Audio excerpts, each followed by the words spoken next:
Hello दोस्तों, welcome to biology peak. आज मैं आपको कुछ एनसीईआरटी से लिए हुए हैं, एनसीईआरटी की लाइन टू लाइन से लिए हुए हैं पॉइंट्स बताने जा रहा हूँ जो कि नीट के लिए बहुत ज़्यादा इंपॉर्टेंट है। एंड गाइज ये आप सबकी बहुत ज़्यादा हेल्प करेंगे अगर आप नीट की प्रिपरेशन कर रहे हो तो।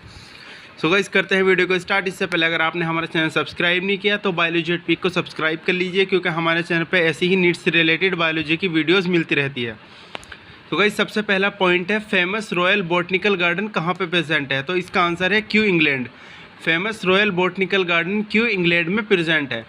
इसके बाद सेकंड पॉइंट है, इंडियन बॉटनिकल गार्डन कहाँ पर प्रेजेंट है? तो इसका आंसर है हावड़ा, इंडिया।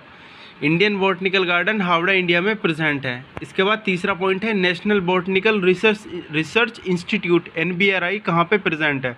तो इसका आंसर है लखनऊ। इसके बाद फोर्थ पॉइंट है, central drug research institute CDRI कहाँ पे प्रेजेंट है? तो इसका आंसर है लखनऊ। यह भी लखनऊ में ही प्रेजेंट है। इसके बाद फिफ्थ पॉइंट है, गाइज ये इंपॉर्टेंट पॉइंट है, स्ट्रोबलेंथस कुंथियाना, जिसे हम नीला कुरंजी भी कहते हैं। एंड गाइज इसकी एक खास बात यह है कि इसमें 12 साल में एक बार फ्लावरिंग होती है इस प्लांट में, मतलब 12 साल में एक ही बार फ्लावर आते हैं। तो ये प्रेजेंट होता है केरला, कर्नाटक एंड तमिलनाडु में। इसके बाद है 6 पॉइंट, हिजारडेल सीप डेवलप इन। जो हिजारडेल सीप थी वो कहाँ पर डेवलप हुई थी? तो इसका आंसर है Punjab, by cross breeding. And इस सीप को क्रॉस ब्रीडिंग के थ्रू डेवलप किया गया था। एंड गाइस कभी कभी एग्जामिनर ये भी पूछ लेते थे कौन सा साइंटिस्ट का कंट्री कौन थी, कहाँ से बिलोंग करते थे। तो मैंने ये भी पॉइंट ले लिया क्योंकि मुझे इंपॉर्टेंट लगे ये। तो गाइस 7 पॉइंट है, ऑपरिन रसिया से थे एंड हेल्डेन इंग्लैंड से थे। इन्होंने केमिकल इवोल्यूशन की थ्योरी दी थी, आपने पढ़ा ही होगा 12th क्लास में, एक चैप्टर है इवोल्यूशन। एंड गाइज इसके बाद है 9th पे एसएल मिलर अमेरिका से थे। इसके बाद 10th है, अल्फ्रेड वेलेस वर्क इन। जो अल्फ्रेड वेलेस साइंटिस्ट थे उन्होंने कहाँ पर वर्क किया था? तो इसका आंसर है मले आर्चिप्लेगो।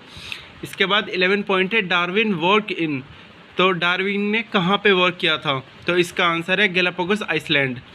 इसके बाद 12th पॉइंट है, अमृता देवी बिश्नोई रिलेटेड टू।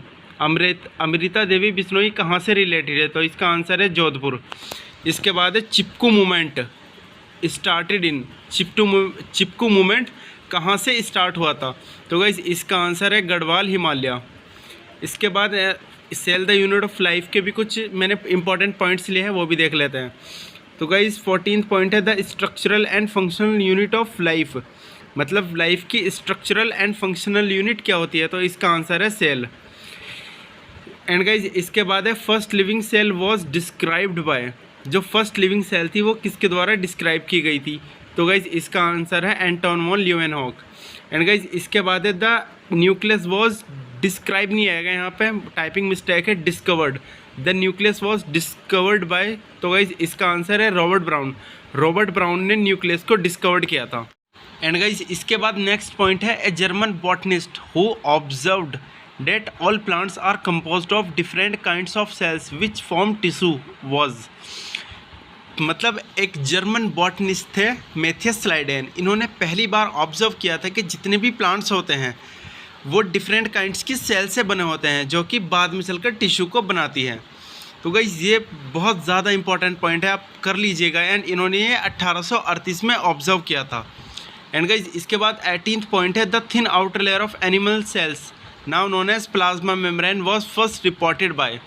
मतलब एनिमल सेल में जो एक थिन आउटर लेयर होती है जिसे आज हम प्लाज्मा मेम्ब्रेन कहते हैं, वो पहली बार किसने रिपोर्ट की थी, किसने ऑब्जर्व की थी? तो गाइस इसका आंसर है थियोडोर स्वान। इन्होंने ये 1839 में ऑब्जर्व किया था। एंड गाइस इसके बाद नेक्स्ट पॉइंट है, the scientist who together formulated the cell theory were. मतलब उन दो साइंटिस्ट के नाम बताओ जिन्होंने सेल थ्योरी दी थी। तो गाइज उन दो साइंटिस्ट का नाम है स्लाइडेन एंड स्वान। इसके बाद पॉइंट है, the scientist who first explain that new cells arise from pre existing cells. मतलब उस साइंटिस्ट का नाम बताओ जिन्होंने पहली बार ये बताया कि जो न्यू सेल्स होती है वो प्री एग्जिस्टिंग सेल से बनती है, पहले से मौजूद सेल से बनती है। तो उनका नाम है रुडोल्फ विर्चो। एंड इन्होंने अपनी लैंग्वेज में एक वर्ड दिया था, अपनी बुक में लिखा था ओमनिस सेलुला ई सेलुली, जिसका मतलब होता है कि जो न्यू सेल्स होती है वो पहले से मौजूद सेल से बनती है। इसके बाद नेक्स्ट पॉइंट है, the outer boundary of a typical plant cell is. मतलब टिपिकल प्लांट सेल की जो आउटर बाउंड्री होती है उसे क्या कहते हैं? तो गाइज इसका आंसर है सेल वॉल, उसे सेल वॉल कहते हैं। एंड गाइज इसके बाद नेक्स्ट पॉइंट है यूकैरियोटिक सेल्स। यूकैरियोटिक सेल्स क्या होती है? तो guys cells have membrane bound nuclei mean ऐसी सेल्स जिनके न्यूक्लियस पर मेम्ब्रेन पाई जाती है उन्हें यूकैरियोटिक सेल्स कहते हैं। एंड गाइस इसके बाद पॉइंट है prokaryotic cells mean prokaryotic cells क्या होती है। तो सेल्स लेके मेम्ब्रेन बाउंड न्यूक्लियाई मीन ऐसी सेल्स जिनके न्यूक्लियस पर मेम्ब्रेन नहीं पाई जाती है उन्हें हम प्रोकैरियोटिक सेल्स कहते हैं। एंड गाइस इसके बाद नेक्स्ट पॉइंट है most of the cell volume is occupied by semi fluid matrix called as cytoplasm mean cell का मैक्सिमम पार्ट एक सेमी फ्लूइड मैट्रिक्स से भरा रहता है जिसे साइटोप्लाज्म कहते हैं। एंड गाइस यहाँ पे सेल की बहुत सारी एक्टिविटी चलती है।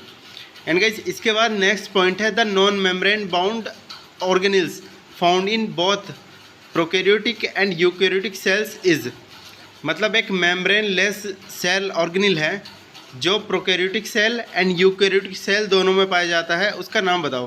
तो गाइस उसका नाम है राइबोसोम। राइबोसोम मेम्ब्रेन लेस होता है, इस पर कोई मेम्ब्रेन नहीं होती एंड ये prokaryotic cell and eukaryotic cell दोनों में पाया जाता है। सो गाइस आपको हमारी वीडियो कैसी लगी आप कमेंट करके बता सकते हैं। मिलते हैं नेक्स्ट वीडियो में, जब तक के लिए गुड बाय।